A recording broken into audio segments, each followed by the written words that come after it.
మాత్రమే వెళ్ళొచ్చు.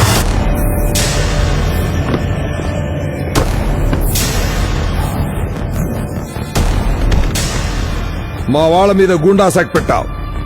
ఒక కలెక్టర్ గా నీకు అధికారం ఉంది, కానీ మినిస్టర్ గా దాన్ని రివోక్ చేసే హక్కు నాకుంది. రివోక్ చేయి. రాసివ్వండి. నన్నే రాసివ్వమని అడుగుతున్నావా నువ్వు? నేను మీ వాళ్ళ మీద అఫీషియల్ గానే యాక్ట్ పెట్టాను. మీరు అఫీషియల్ గానే ఆర్డర్ ఇవ్వాలి. రిటర్న్ లో ఇవ్వండి. అర్థమైందిరా? అయ్యిందా? రాసివ్వరా. రానా? రాకి రాస్, సార్కి సార్.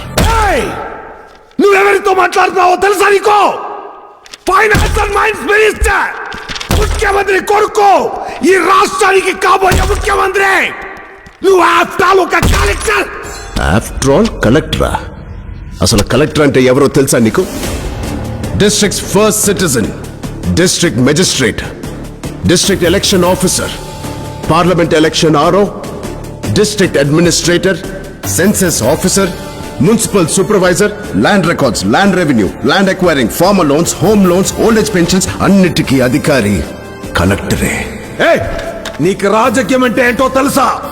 ఒక మినిస్టర్ పవర్ ఏంటో తెలుసా? చెప్పండి. అది కూడా మేమే నీకు రాసివ్వాలి. మీకు రాజకీయం తెలుసు, మాకు రాజ్యాంగం తెలుసు. మీకు రిగ్గింగ్ తెలుసు, మాకు రూలింగ్ తెలుసు. మీకు జియోలు పాస్ చేయడం తెలుసు, మాకు ఆ జియోల్ని క్రియేట్ చేయడం తెలుసు. డబ్బుతో ఎలక్షన్ ని గెలిచి నువ్వు వచ్చావు. ఏ డబ్బు కొనలేని ఎడ్యుకేషన్తో నేను వచ్చాను. కింద సంతకం మాత్రమే నీది, పైన కంటెంట్ మొత్తం మాది. నీ పక్కన ఒక ఐఏఎస్ ఆఫీసర్ లేకపోతే నువ్వు జీరో. నీ పక్కనే ఉంటూ నీకు విలువనిచ్చే నంబర్ 1 IAS. నువ్వు 5 సంవత్సరాలు మాత్రమే మినిస్టర్. నేను చనిపోయే వరకు IAS. నాకు వేరే పని ఉంది. Now could you please excuse me?